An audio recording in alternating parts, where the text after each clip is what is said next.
Nous chantons page 21 qui nous dit « Souffle sur nous, Seigneur ». Souffle sur nous, Seigneur, souffle sur nous, souffle sur nous, Seigneur, baptise-nous,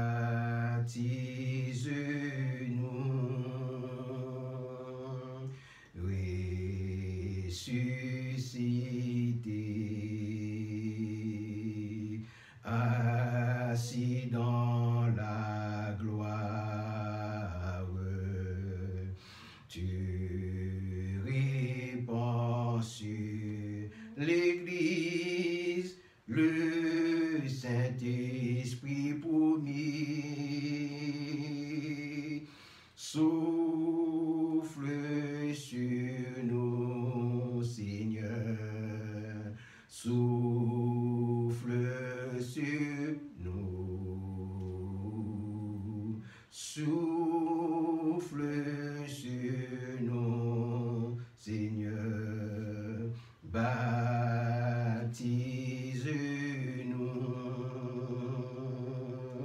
pour tous les tiens, pour ton peuple qui attend. Rallume un feu nouveau d'amour et de puissance. Souffle sur nous, Seigneur, souffle sur nous, souffle sur nous, Seigneur, baptise-nous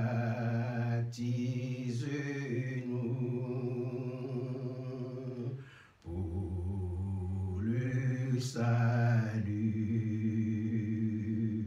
de tout un monde qui périt, pour annoncer la vie et parler de la croix. Souffle sur nous, Seigneur, souffle sur nous, souffle sur nous, Seigneur, baptise-nous.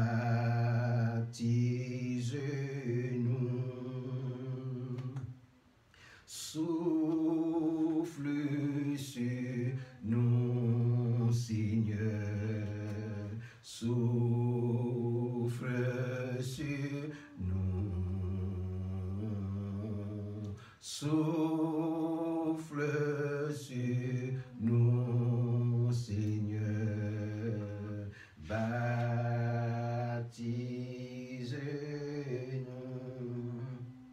Amen.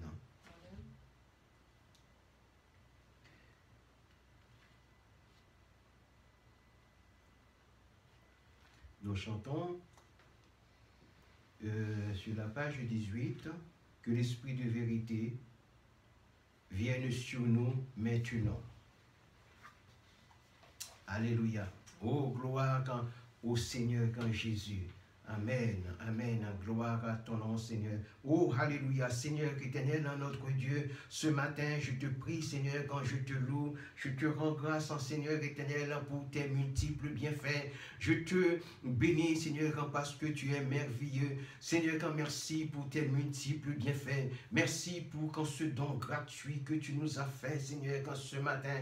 Et merci pour la semaine écoulée. Merci, Seigneur éternel, pour la visitation de l'Esprit Esprit Saint, Seigneur, qu'en ce matin, merci Seigneur éternel de confirmer ta présence au milieu de nous.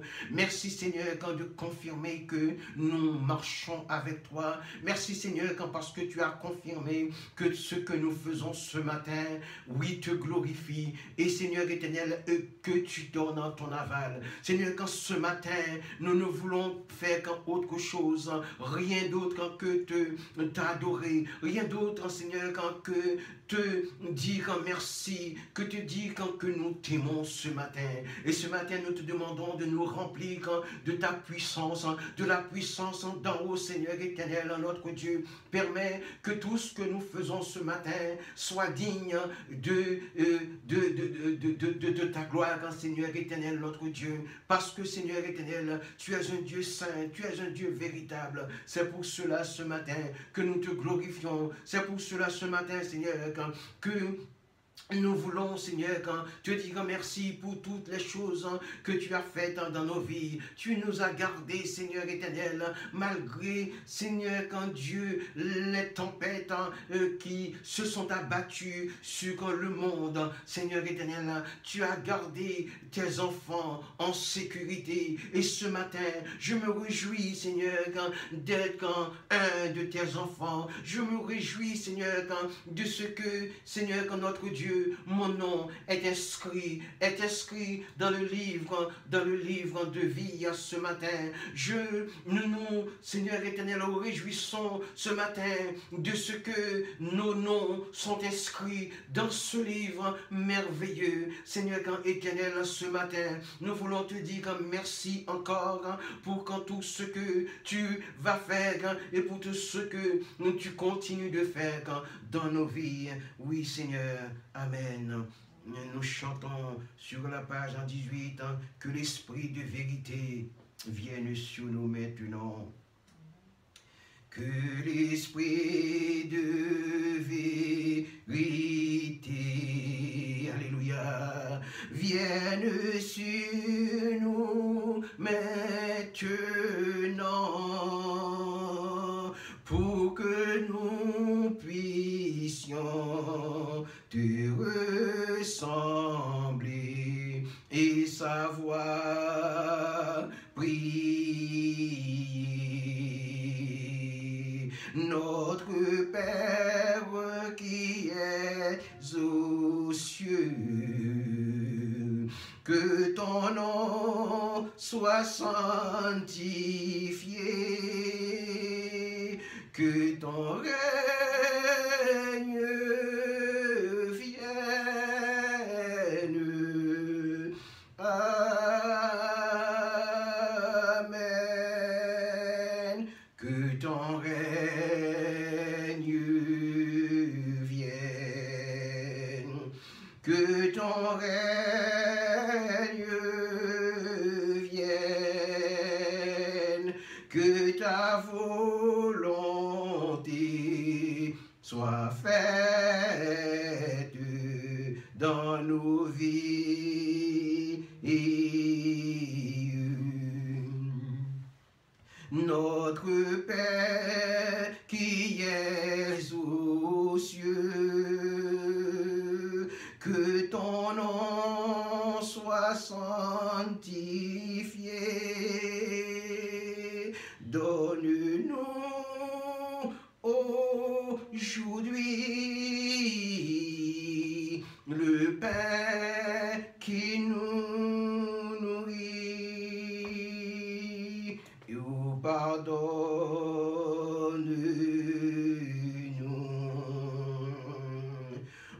Pardonne-nous.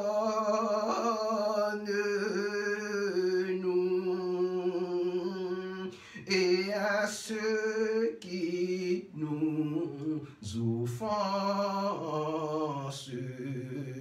nous pardonnons. Notre Père qui es aux cieux, que ton nom soit sanctifié. Délivre-nous du mal.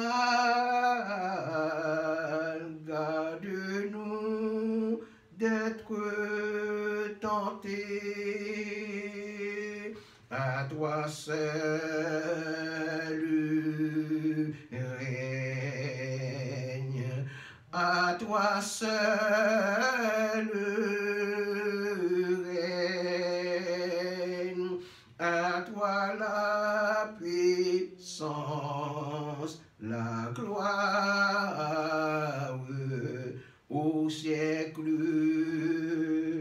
des siècles. Prions ensemble et après nous reprenons encore ce cantique pour la gloire de Dieu. Oh, alléluia. Oui, Père Saint, tu es saint, trois fois saint, saint, saint, saint, saint, saint, est le Seigneur quand des armées, toute la terre est remplie de sa gloire. Saint, saint, saint est l'Éternel des armées, toute la terre est remplie de sa gloire. Et ce matin, Seigneur, la terre, toute la terre, nous le croyons, est remplie de ta gloire, Seigneur. Oui, nous te bénissons et nous comptons sur toi pour quand tes multiples bienfaits. Nous comptons sur toi parce que tu es merveilleux. Nous comptons sur toi parce que tu es la solution à nos problèmes. Tu es la réponse à nos questions. Seigneur, quand ce matin, tu connais tout. Seigneur, réponds, Seigneur éternel, à nos demandes. Réponds, Seigneur éternel, exauce nos prières ce matin. Nous te bénissons, Seigneur, quand Dieu des armées. Oui, à toi la gloire, à toi l'honneur, au siècle des siècles. Amen. Que l'Esprit de vérité vienne sur nous maintenant. Que l'Esprit de vérité vienne sur nous maintenant pour que nous puissions te ressembler et savoir prier. Notre Père qui es aux cieux, que ton nom soit sanctifié, que ton règne vienne. Amen. Que ton règne vienne. Que ton règne vienne. Que ta volonté soit faite dans nos vies.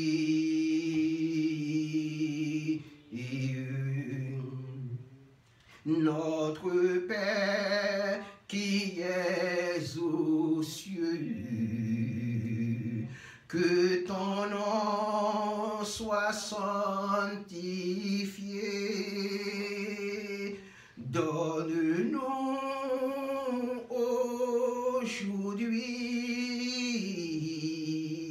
le pain qui nourrit. Oh, pardonne-nous.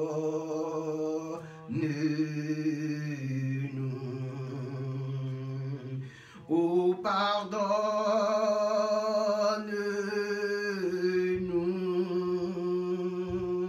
Et à ceux qui nous offensent, nous pardonnons.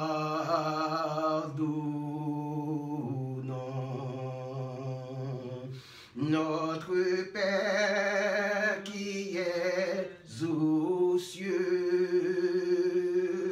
que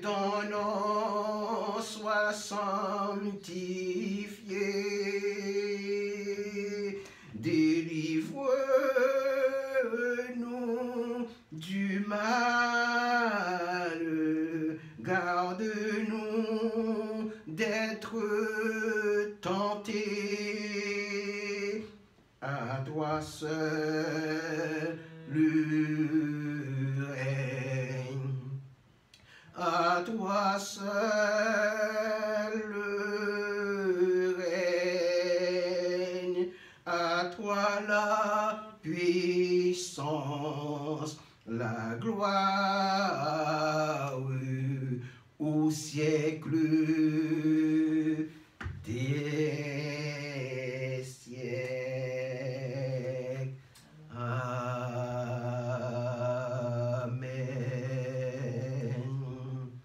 Écoutons la lecture de la parole de Dieu dans le psaume 1er. Heureux l'homme qui ne marche pas selon le conseil des méchants, qui ne s'arrête pas sur la voie des pécheurs et qui ne s'assied pas en compagnie des moqueurs, mais qui trouve son plaisir dans la loi de l'Éternel et qui la médite jour et nuit. Il est comme un arbre planté près d'un courant d'eau qui donne son fruit en sa saison et dont le feuillage ne se flétrit point.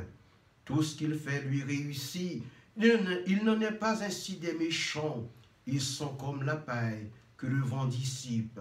C'est pourquoi les méchants ne résistent pas au jour du jugement, ni les pécheurs dans l'assemblée des justes, car l'Éternel connaît la voie des justes et la voie des pécheurs mène à la ruine. Amen. C'est notre sœur qui a un cantique qu'elle le prépare, et sinon, nous continuons avec, sur la page 14, les cieux proclament. Sur la page 14.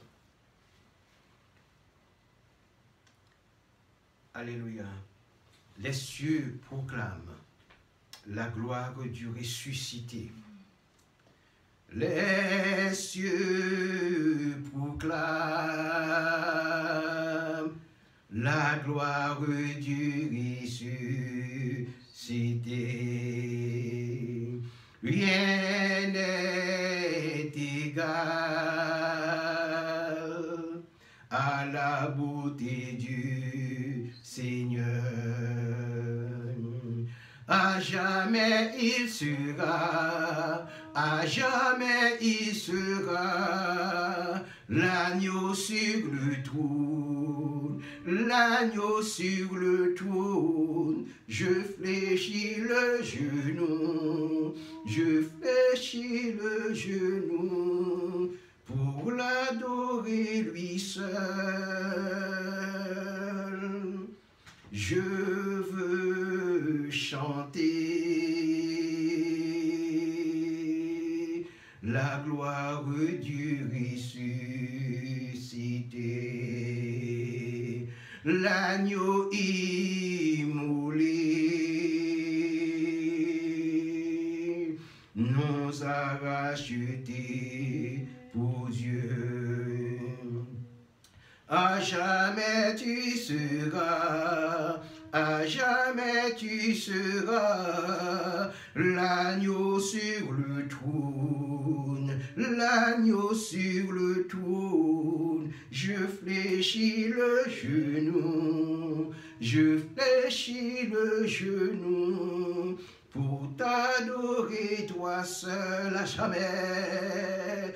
À jamais tu seras, à jamais tu seras l'agneau sur le trône, l'agneau sur le trône.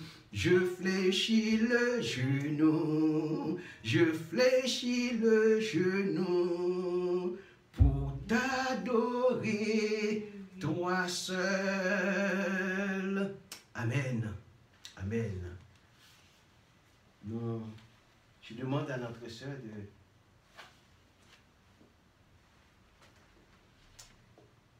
de prier pour le message de la parole de Dieu. Alléluia, gloire à ton nom, Seigneur. Seigneur, ce matin, je te dis merci, mon Dieu. Gloire à Jésus. Tu es là avec nous pour nous accompagner, Seigneur. Nous te disons merci, Seigneur, parce que Alléluia. tu es notre Dieu, tu Alléluia. es le roi des rois, le Alléluia. Seigneur. Amen. Ce matin, je remets le message devant toi, Seigneur. Je te demande, mon Dieu, dans tout ce qui va être lu, Seigneur, je te demande, mon Dieu, de nous mettre un peu, Seigneur, dans nos cœurs. Alléluia, Seigneur. Prêt, Seigneur, pour le grand jour. Seigneur, je te dis merci ce matin, que ton nom soit loué, que ton nom soit sanctifié. Amen. Alléluia. Gloire à Jésus. Amen. Merci Seigneur. Que le nom de notre Seigneur quand Jésus soit glorifié ce matin. Amen.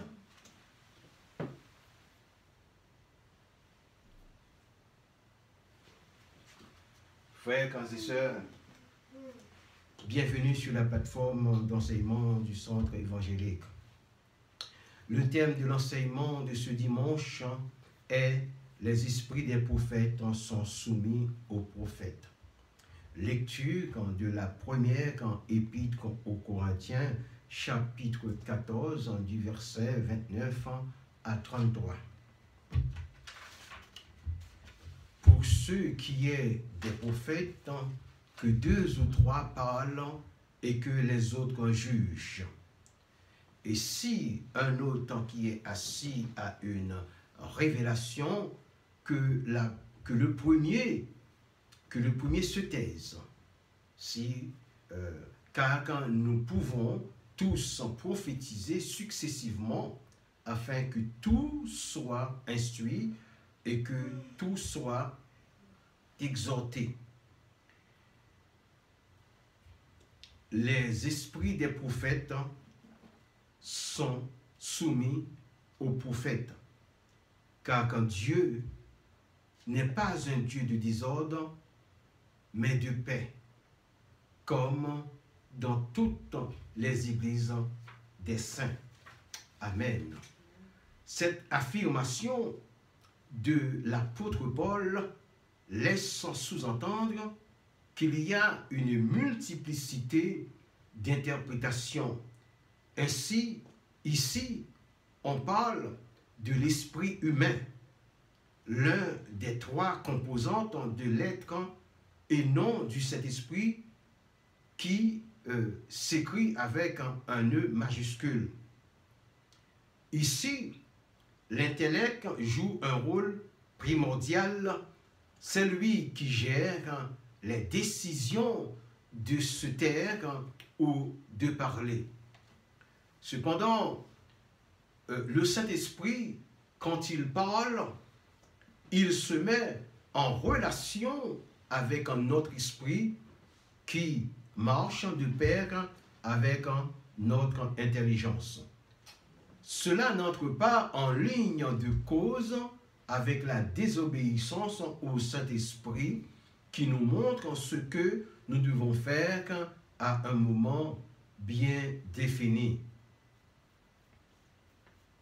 Et quand il nous parle, il prend le contrôle de notre être si nous lui sommes soumis par l'obéissance et l'acceptation qu'il fasse de nous son temple. Dans la positivité, il utilise 3 principaux facteurs qui sont l'intelligence, sensibilité, nos sensibilités, primo nos sensibilités, pour que nous éprouvions, deuxièmement nos intelligences, pour que nous ayons la connaissance, tertio notre volonté, pour que nous puissions agir au moment opportun. En ce qui concerne les sentiments du cœur, il partage l'amour, c'est-à-dire le Saint-Esprit, il partage l'amour apagao, agapao, avec nous pour nous permettre d'aimer nos prochains avec l'amour philéo.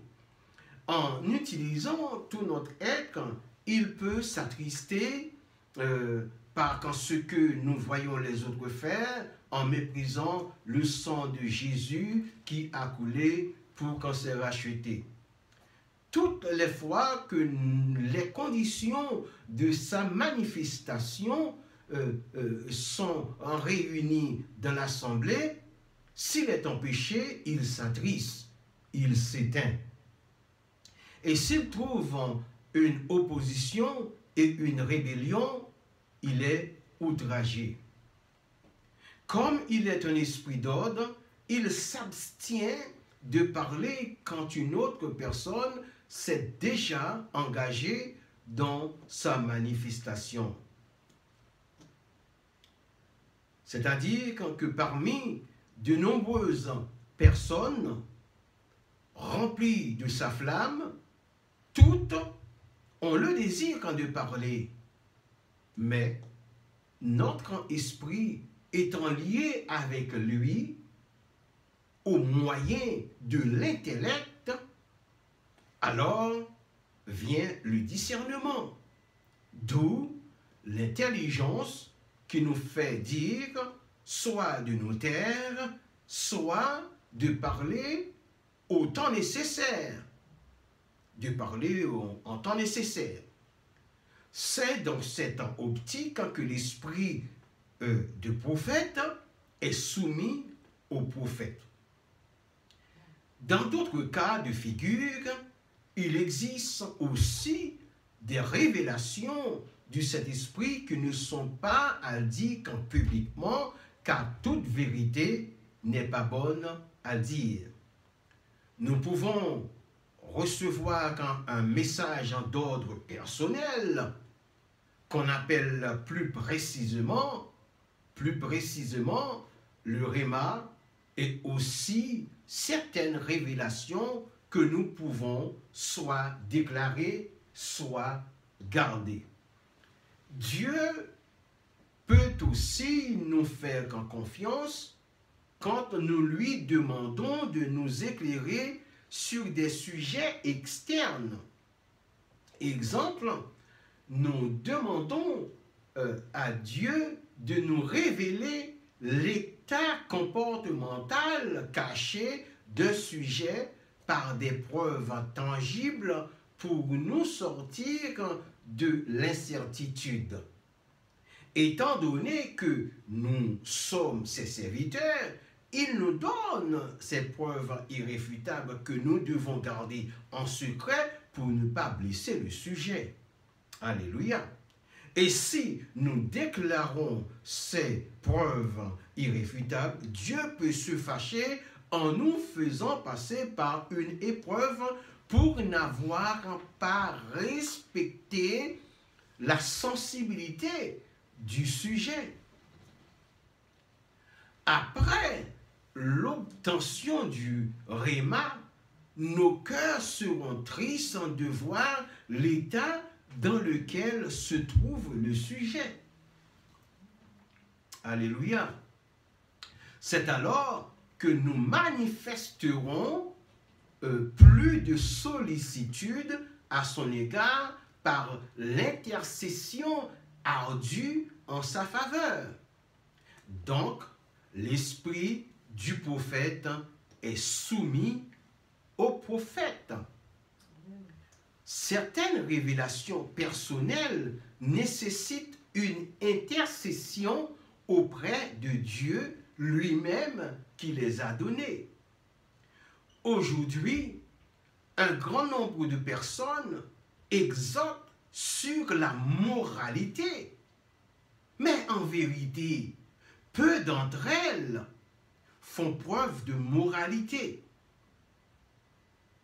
Saint Jean utilise la moralisation sociétale, spirituelle, civique pour masquer leur entendement, mais restent dans l'imperméabilité et de la ventriloquie, de surcroît ne sont guère respectifs. Cette soumission marche avec le discernement et la tempérance. Le discernement, pour savoir si une manifestation nécessite une interprétation. Et la tempérance, pour que nous ayons la capacité d'intervenir ou pas.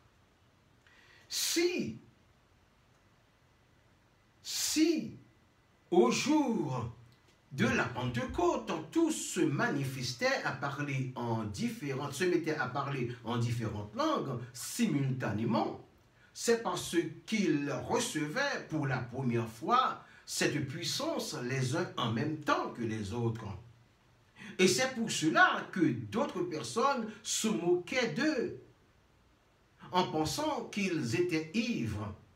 Mais plus tard, il aura fallu que Paul leur montrât la discipline à adopter.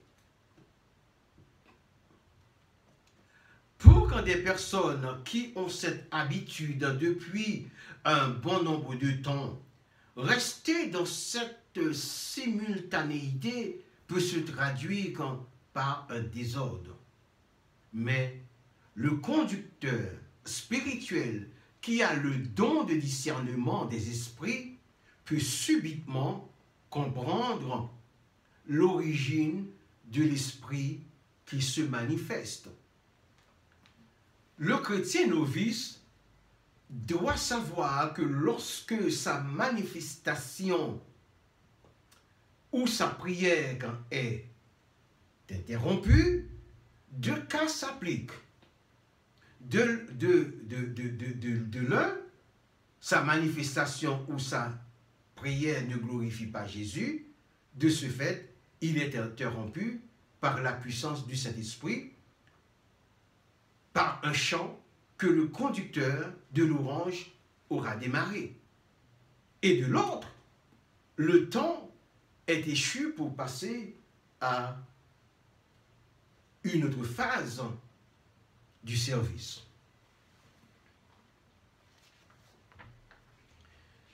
Dans ce dernier cas, ça se comprend tout de suite par l'ouverture de cette nouvelle phase cultuelle. Il n'est pas nécessaire que la prière d'un nouveau converti soit d'une inspiration spirituelle à émerveiller les autres. Il suffit juste qu'elle soit dite honnêtement. Les plus chevronnés, comme les anciens, en tiendront compte. Tout jeune converti est comme un jeune enfant qui apprend à faire ses premiers pas. Cependant, même s'il ne dit pas beaucoup de choses, il peut s'avérer qu'une ou deux phrases dites par la poussée du Saint-Esprit édifient considérablement le plus grand nombre. Il peut s'avérer également qu'il vient juste de recevoir le baptême du Saint-Esprit qui se manifeste dans de courtes phrases au moment de la louange ou de la réunion de prière. C'est comme ça. Les jeunes chrétiens ont généralement un suivi spirituel par les anciens au niveau des conseils qui sont référencés par des versets correspondants. Leur devenir spirituel sera en fonction de la ligne d'enseignement qu'ils auront reçue. Ils ont plus tendance à suivre leur guide. C'est pourquoi ce dernier doit connaître parfaitement l'Écriture pour les instruire dans la voie droite du Seigneur. Sauf cas d'une nécessité absolue, je ne pense pas qu'il soit vu de bon œil ceux qui chuchotent ou tiennent une conversation pendant le déroulement d'un culte. Après le culte, c'est à ce moment-là qu'on doit échanger des nouvelles en gardant toujours à l'esprit la prédication qui vient d'être dite, quoi qu'on ne puisse pas se rappeler la totalité. Mais on se souvient quand même des passages qui interpellent et ceux qu'on aura oubliés reviendront à l'esprit en temps nécessaire. Il est un affront au Saint-Esprit de mépriser la prédication.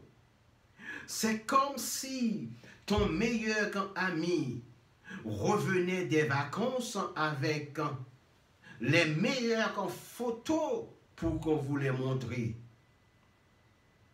Cependant, quand il est en train de les feuilleter pour vous, et vous regardez ailleurs, en ne donnant aucune importance à ces photos, s'apercevant que vous ne faites aucun cas de ce qu'il est en train de partager avec vous, il referme son album parce qu'il se sent méprisé. Les conséquences d'un tel mépris, lequel mépris est semblable à celui qui est annoncé par le prophète Ésaïe au 53e chapitre de son livre.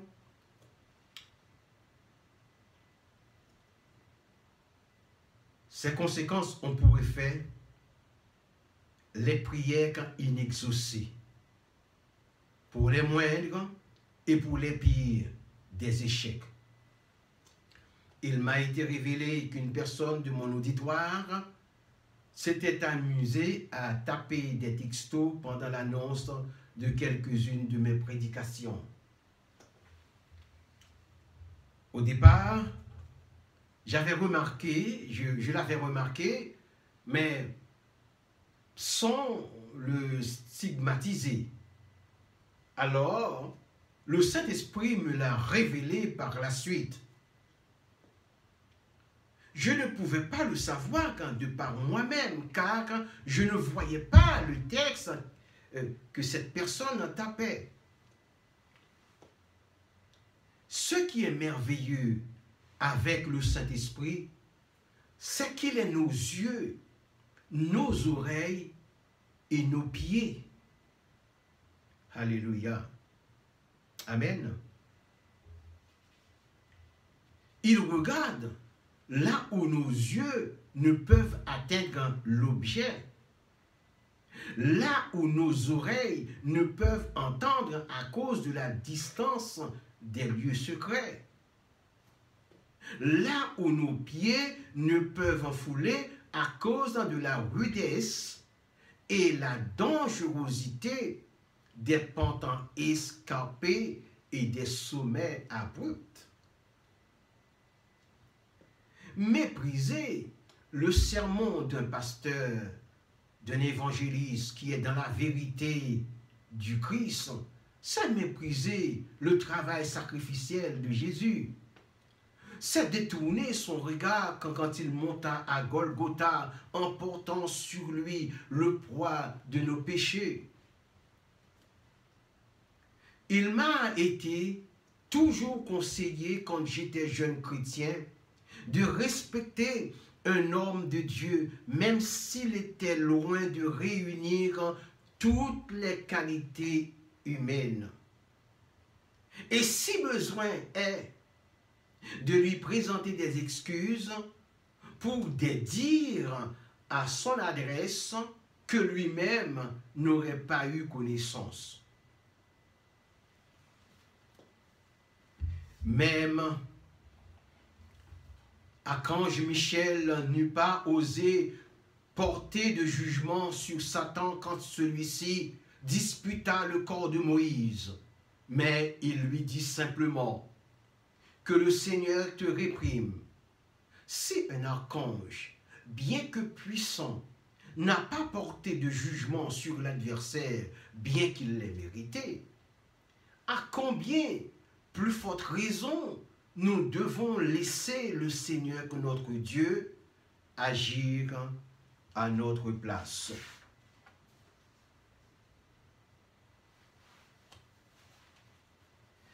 L'Église du Christ est une école et tout élève qui ne s'y soumet pas échoue.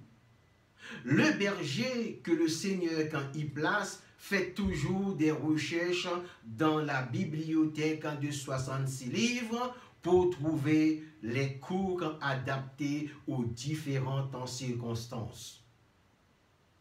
Différemment d'une école classique, les devoirs à rendre sont corrigés par le Saint-Esprit, le conducteur des copies pour notre croissance spirituelle et l'administrateur des biens spirituels sur la terre.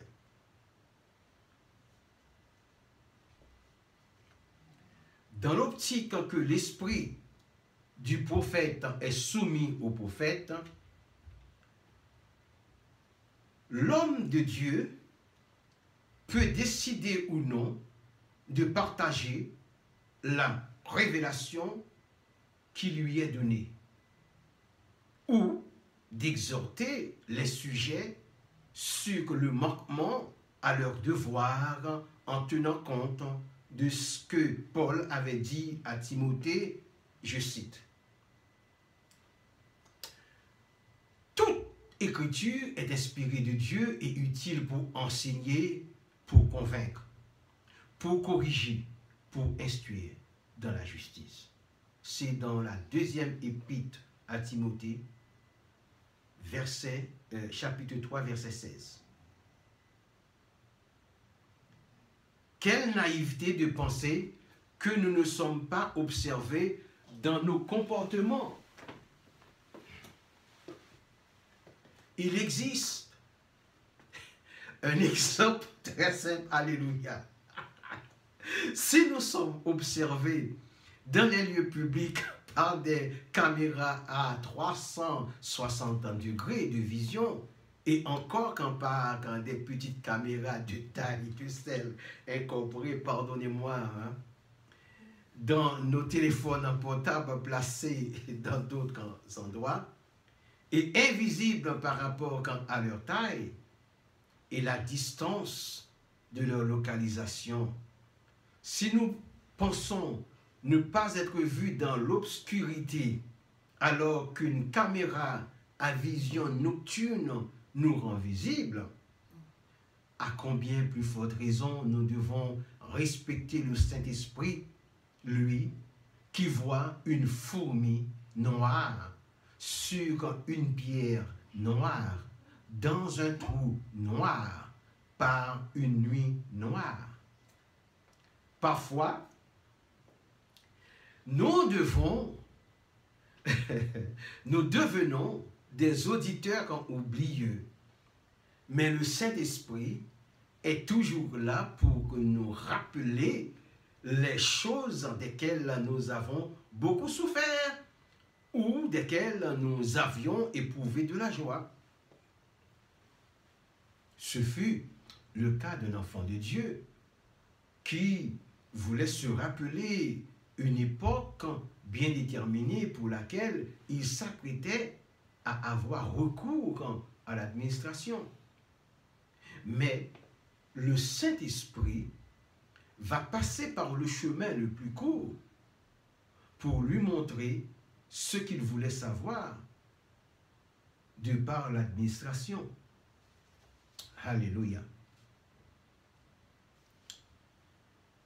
Laissons cette pensée de recherche.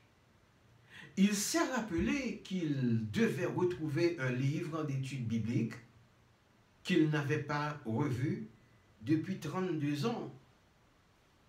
Alors, il se mettait à sa recherche en déplaçant les livres de sa bibliothèque. Et là, il est tombé sur l'information pour laquelle il s'apprêtait à écrire à l'administration publique. Une fois que le document recherché était retrouvé, il se sentait libéré. Mais au-delà de cette retrouvaille, il est tombé également sur son journal intime dans lequel il a relu certains épisodes de sa vie qu'il ne devait pas oublier. Dans cette dernière, il prend conscience de son état, de sa situation et de comment il doit coïncider un passé avec un présent et de penser à son futur qu'il remet dans les mains de Dieu. Un enfant de Dieu n'est jamais, alléluia, n'est jamais seul, quand bien même il le serait physiquement. Il est dit dans Ésaïe, chapitre 41, verset 10, je cite, « Ne crains rien, car je suis avec toi. Ne promène pas des regards inquiets, car quand je suis ton Dieu, je te fortifie, je viens à ton secours, je te soutiens de ma droite triomphante. » Nous nous rappelons que la droite triomphante de Dieu vaut aussi sa main droite. Et celui qui est assis aux côtés de sa main droite est le Seigneur Jésus. Son côté droit est la place d'acceptation. Tout cela pour rappeler à son enfant qu'il est en sécurité, car celui qui est à sa droite a triomphé du tout par la croix, selon Colossiens 2, chapitre 15. Colossiens chapitre 2, verset 15. Toutes les fois que nous sommes soutenus de cette droite triomphante, nous le sommes au travers du triomphe de la croix. Quand nous pensons que nous sommes les seuls à connaître telle ou telle chose, il y en a plusieurs milliers qui sont dans la même situation que nous.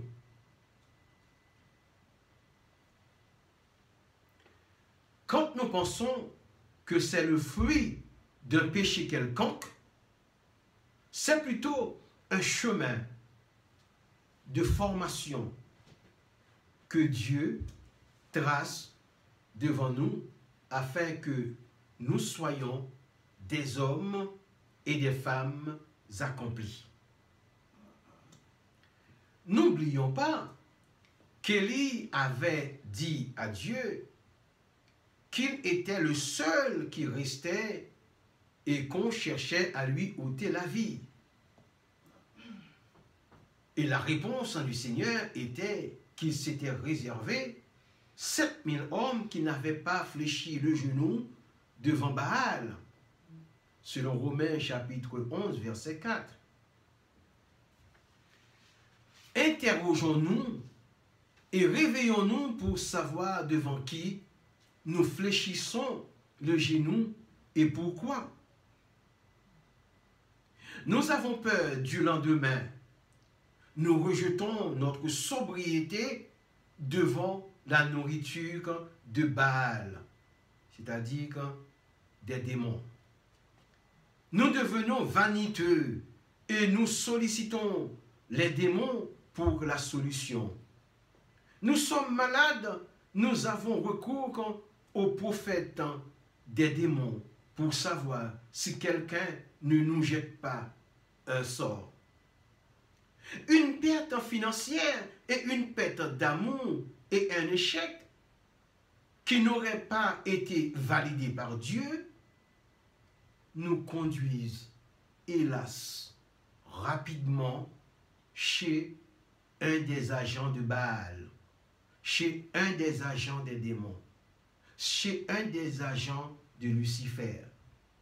Parfois, vous devenez cupide ou avare dans d'autres versions.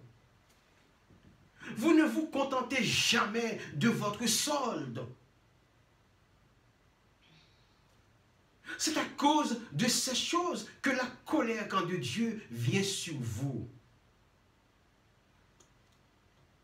Les hommes, alléluia, c'est une vérité, ce que je vais dire. Les hommes ont pour devise suivante: j'ai 8 bénédictions présentement de la part de Dieu. Dans ma pensée, il me faut encore 8 autres pour que j'aie une paire de 8. Alors que Dieu a donné 8. Mais Dieu ne répond pas à cette demande, car les 8 autres ne sont pas dans ses plans.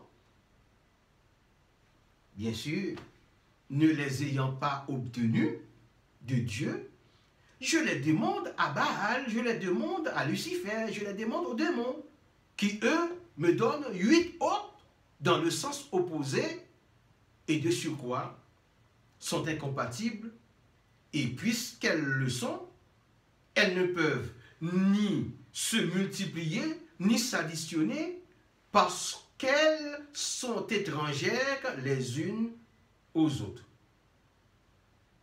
Et la seule opération qui devient possible, dans ce cas, est la soustraction. Pour la raison que la seconde lettre envoyée annule toujours la première. Et vous voilà en situation de compromis avec 8 rongeurs envoyés par Baal qui font fuir les 8 colombes, les 8 bénédictions que Dieu vous a données. Dieu respecte la volonté des hommes, c'est pourquoi il leur donne la volonté du libre arbitre. Autrement, ce seraient les colombes, ce sont les démons, ce sont les colombes qui seraient restées. Donc, avec une 8aine de rongeurs, ma vigne est détruite et je suis réduit sans récolte. C'est dans cette même optique que la plupart des gens invitent les esprits de rongeurs, c'est-à-dire les esprits de démons, à habiter dans leur cœur. De ce fait, ils deviennent non pas le temple de Dieu, mais celui du diable. Avant les 8 bénédictions de Dieu, vous aviez été libérés d'un seul rongeur, d'un seul démon, par la puissance du Saint-Esprit. Et maintenant, vous voilà avec 8 autres, c'est-à-dire 8 démons, 8 autres démons, et qui sait si ce n'est pas une légion de démons. Consultez Marc du 43e au 45e verset du 12e chapitre de son évangile. Et vous verrez ce que cela fait quand un esprit impur est sorti d'un corps et quelle est l'intention de celui-ci. Oh, la vie est une suite de après ceci, après cela, et après, et après. Le vieil homme ne se contente jamais de ce qu'il a. Plus il en a, plus il en a, plus il en veut, et plus il en trouve, plus il en cherche davantage. Plus il en désire, plus malheureux il est, car il n'est jamais satisfait de ce qu'il a. Quand bien même de ceci, il pourra vivre jusqu'à la fin, mais il voudra quand même de cela. Comme font souvent les acheteurs compulsifs. Ce défaut qui est lié au vieil homme s'appelle insatiabilité. Cette affirmation n'est pas liée à une évolution qui, elle, doit être en adéquation avec le temps et les époques. Le grand problème à tout cela, c'est que ce sentiment d'insatiabilité touche aussi les jeunes chrétiens non affermis. Il est très dangereux de faire route avec une personne prétendue chrétienne sans l'avoir préalablement mise à l'épreuve.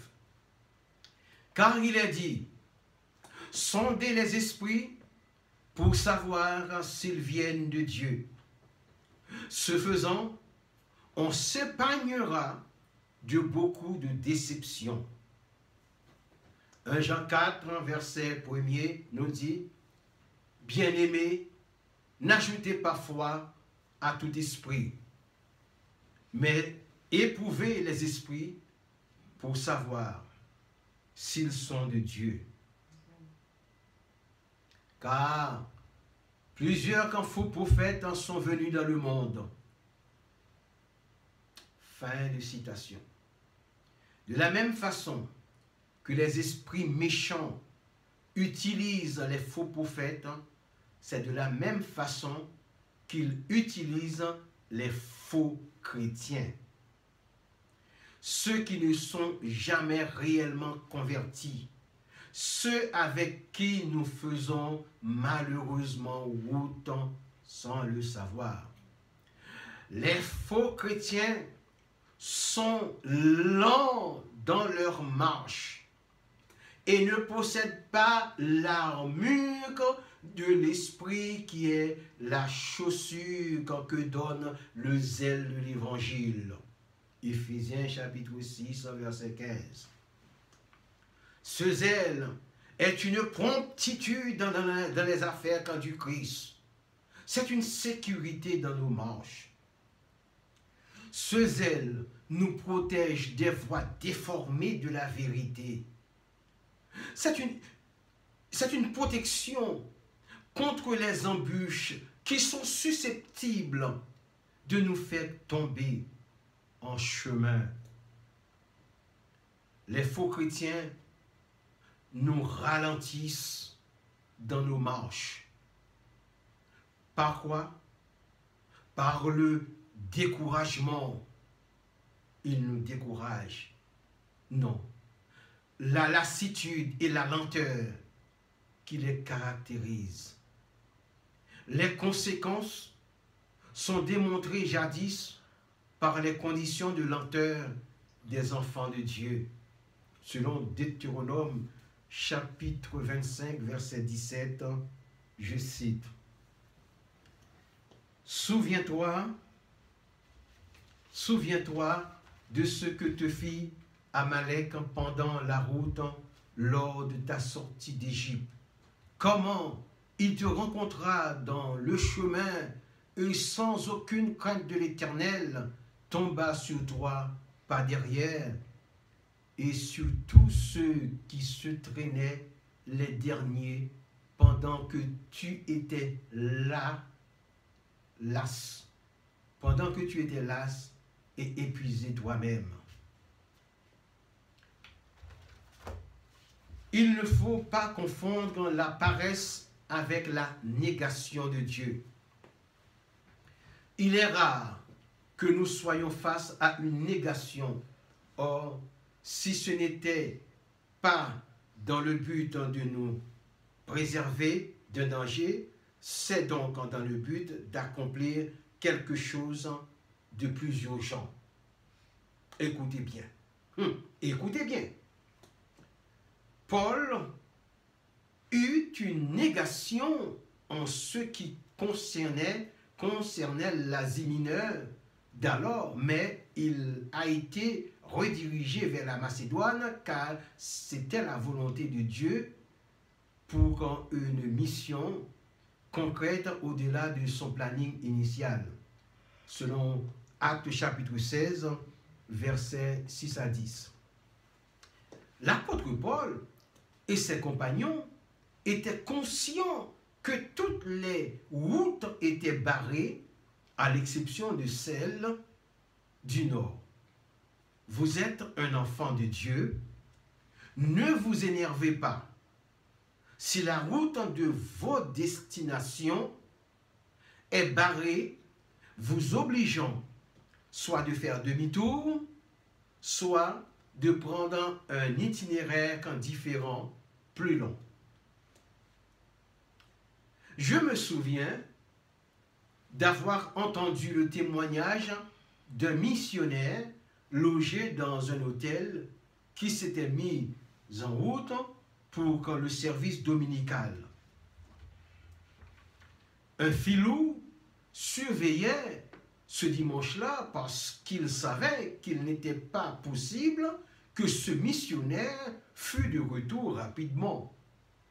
Il connaissait le lieu et la durée du culte. Sur la route, l'homme de Dieu se sentait mal à l'aise à cause de son sac qui était plus léger que d'habitude. Il marqua un temps, un arrêt, et en ouvrant son sac, il s'est aperçu que ni sa Bible, ni le croquis de son discours n'y étaient. Il décida alors quand même de continuer en se disant « Oh, c'est pas grave, hein, bon, je suis un chrétien, je parlerai selon que l'Esprit m'aura indiqué. » Ah, quand tout à coup, après sa réflexion, une panne d'un véhicule sur la route obligea tout le monde à faire demi-tour. Alors, il retourna à l'hôtel et en pénétrant dans sa suite, il s'est retrouvé face à face avec le filou, le voleur, dont la main était déjà posée sur sa valise pour l'ouvrir. Et afin de s'emparer de tout l'argent recueilli sous forme de dons pour des œuvres humanitaires, y compris son passeport et son argent de poche. Il s'avança de la valise pour donner... il a posé son portable. Hein? Il s'avança de la valise pour donner un peu d'argent au filou, mais celui-ci prit la fuite pendant ce temps. Il est vrai que l'ennemi de nos âmes provoque beaucoup d'empêchements quand nous voulons servir Dieu. Mais notre Seigneur éternel est plus fort pour nous ouvrir qu'en d'autres voies. Alléluia. Nous allons terminer. Ne nous laissons pas décourager dans nos combats au point de ne plus annoncer ce qui est juste, ce qui est civique, salutaire et édifiant en tant que citoyen et enfant de Dieu. Dans l'épître de Jacques, chapitre 4, verset 17, je cite, «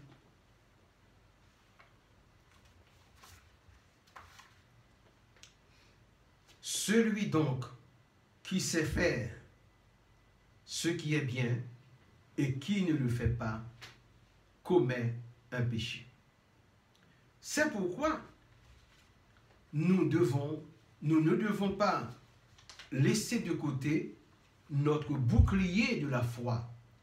C'est lui qui nous protège du découragement, oui, du mépris, des critiques négatives, des calomnies, de la tribulation, de l'angoisse, de la persécution, des outrages et des dénigrements lancés par nos adversaires, dont les chefs se trouvent dans les lieux célestes.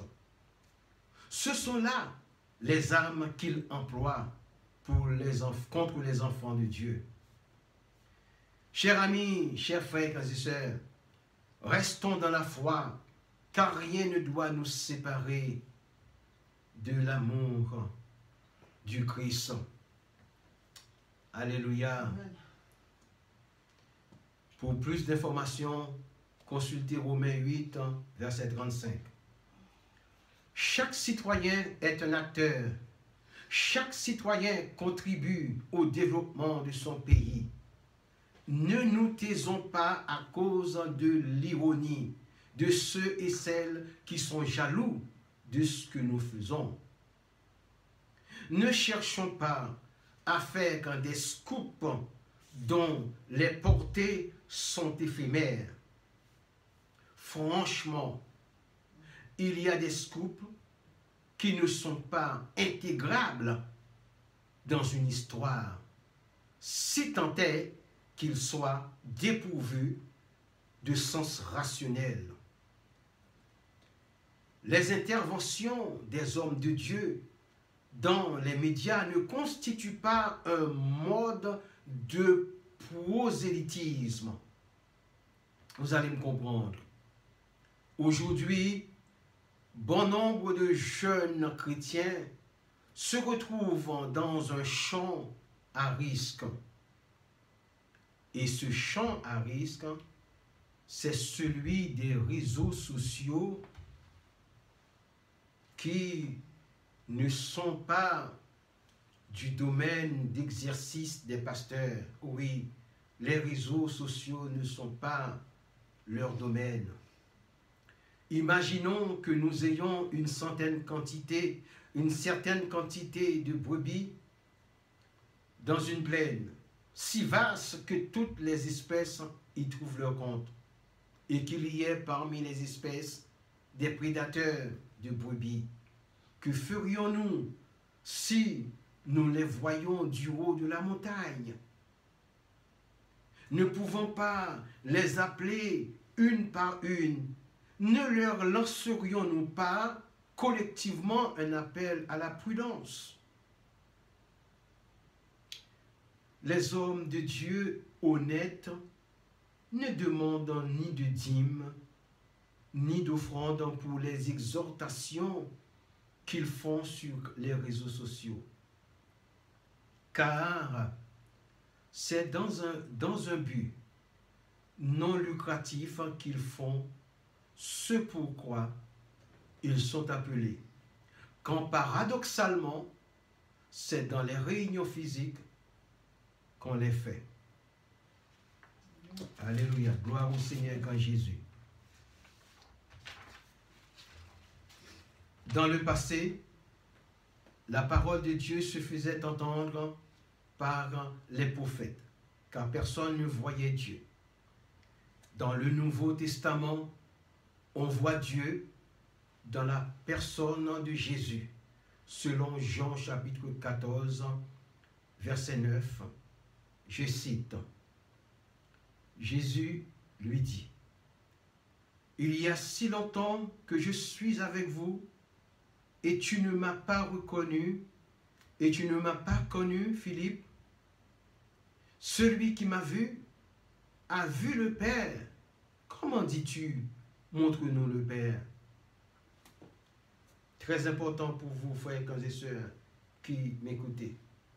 Chers amis, aujourd'hui, nous voyons Jésus dans la personne des chrétiens au moyen du Saint-Esprit. Selon cette affirmation de Jean 17, verset 23. Moi en eux et moi en toi, c'est-à-dire d'une part Jésus en tous les croyants et d'autre part Dieu en Jésus. Toi, mon frère ou ma sœur, si tu ne te soumets pas au Saint-Esprit, ou bien si tu te soumets plutôt, ta voix sera celle de Jésus. Et quand tu appelleras des hommes et des femmes à la repentance, et ta ressemblance spirituellement parlant, sera la sienne. Car on verra Jésus en toi par ton comportement, parce qu'il a dit « moi en eux ». Que personne ne vous séduise. Ayez la vérité pour ceinture. C'est au-delà même de toute imperfection que la perfection de Dieu va luire sur ta vie, ma soeur, ta vie, mon frère. Quelqu'un te dira, pourquoi tant de haine, de ténèbres et de mensonges? Tu lui répondras, Dieu est amour